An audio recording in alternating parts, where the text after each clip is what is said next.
Olá, chegamos hoje ao 24º dia de leitura do livro A Cultura do Jejum e vamos iniciar.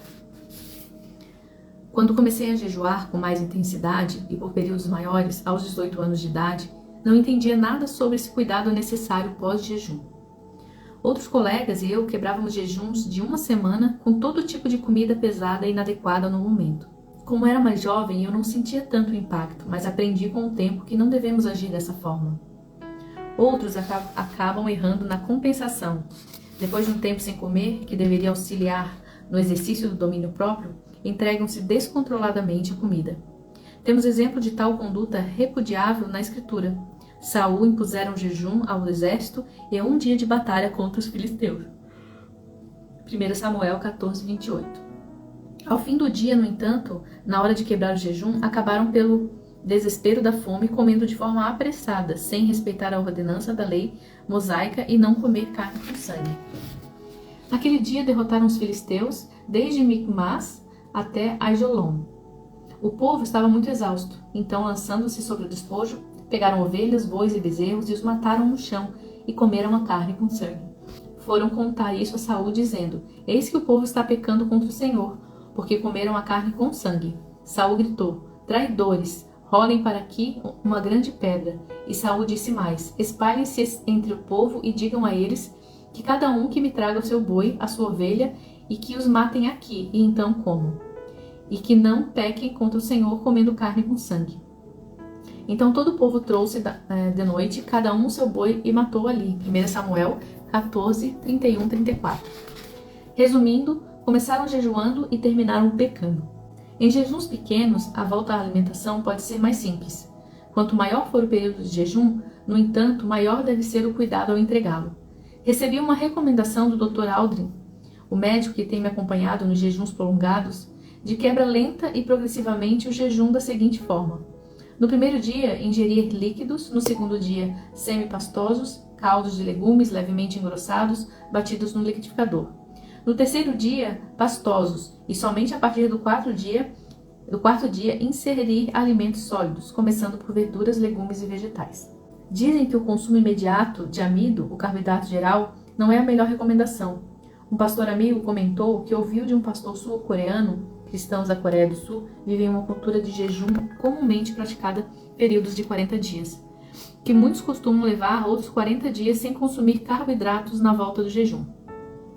Há ainda uma diferença na condução do jejum que, por certo, afeta no pós-jejum. A direção que recebi do Senhor em meu primeiro jejum de 40 dias foi de ingerir exclusivamente água.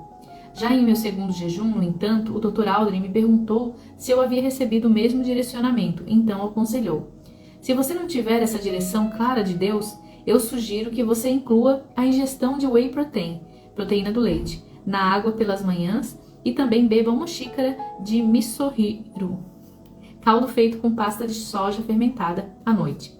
Ele explicou: esse consumo não tirará você da cetose do jejum, e no final a perda de peso será igual à do jejum apenas com água. A ingestão de uma pequena porção de proteína e sódio, no entanto, ajudará você no ritmo de atividade física que você terá ao longo da caravana que fará por 2 semanas em Israel. De fato, a perda de peso e as reações do corpo foram exatamente as mesmas do jejum anterior, mas percebi que seguir a instrução do meu médico, em especial a ingestão de sódio, ajudou-me muito tanto no curso do jejum quanto no posterior retorno à alimentação.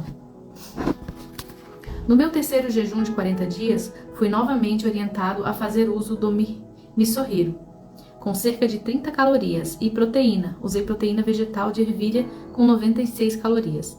Dessa vez, a sugestão também foi preservar a ingestão de suplementos e multivitamínicos, na fórmula de cápsulas, que normalmente uso quando não estou jejuando. Não os ingerir não lhe fará mal, mas os ingerir estando em jejum com o organismo limpo e com ótima capacidade de absorção lhe fará bem, garantiu o Dr. Aldrin. Ou seja, a maneira como me conduzi no jejum, seguindo recomendações médicas, não apenas foi essencial ao período em que estava jejuando, mas também serviu de preparação ao meu corpo para que voltasse bem à rotina alimentar. Esses cuidados devem ser observados não somente no ato da quebra do jejum e nos dias seguintes, mas durante um tempo. O corpo estará com hipersimilação procurando repor muito daquilo que perdeu. No final do primeiro jejum de 40 dias, eu fui bem cuidadoso. No final do segundo, o médico me pediu um cuidado ainda maior, mas não dei tanta atenção, afinal tudo tinha corrido bem na volta do anterior. O que não levei em consideração é que estava fazendo um segundo jejum de 40 dias com uma diferença de apenas 8 meses. Trata-se de algo rigoroso, um choque para o corpo. O resultado? Engordei bastante nos meses seguintes.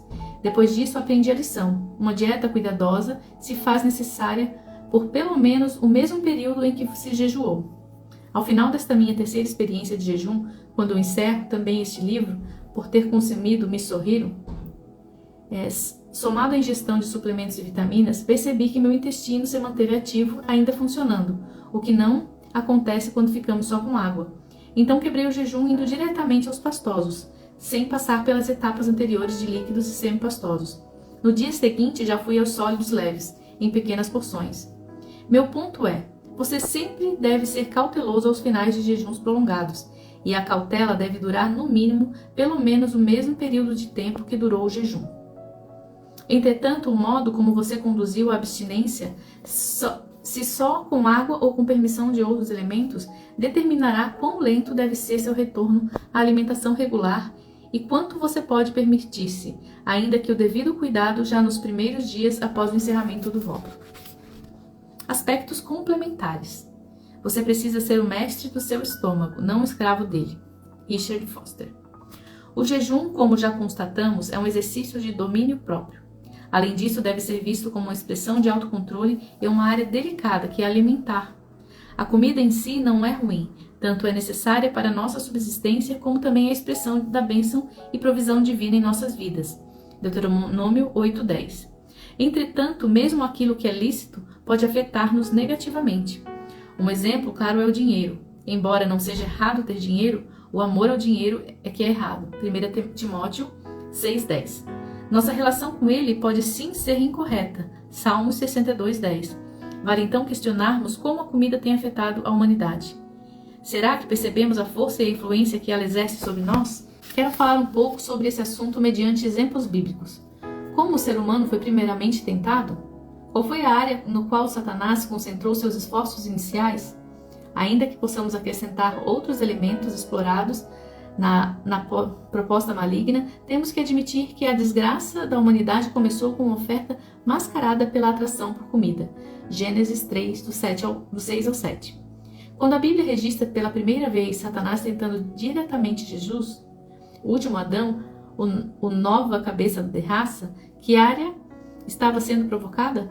Os evangelhos de Mateus e Lucas mostram também se tratar de esfera alimentar, como o diabo buscando explorar a fome que Cristo sentiu depois de 40 dias de jejum.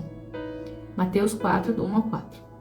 Foi por causa da fome e do desejo por comida que Esaú vendeu seu direito de primogenitura, em Hebreus 12:16.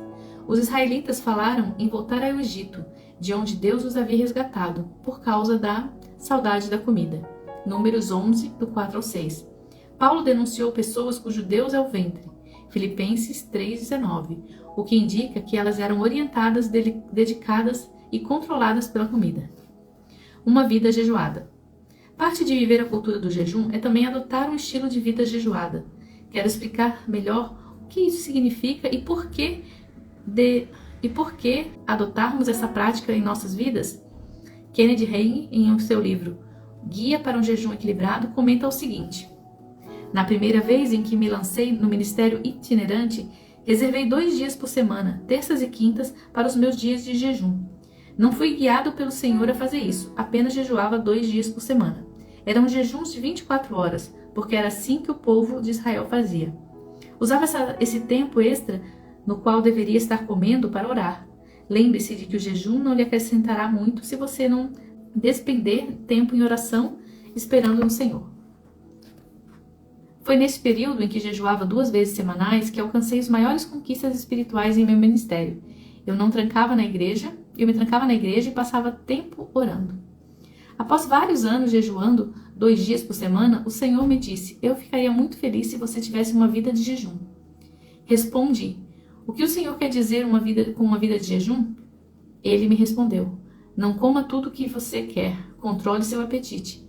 tudo que o jejum vai fazer é mortificar seu corpo. Você sabe que isso é mais difícil do que jejuar. Eu mudei. Nunca mais tive dias separados para jejum sem que o Espírito Santo assim me dirigisse. Obtive conquistas espirituais maiores com a vida em jejum. Quando eu estava em reuniões, fazia apenas uma refeição. Ainda faço isso na maior parte do tempo.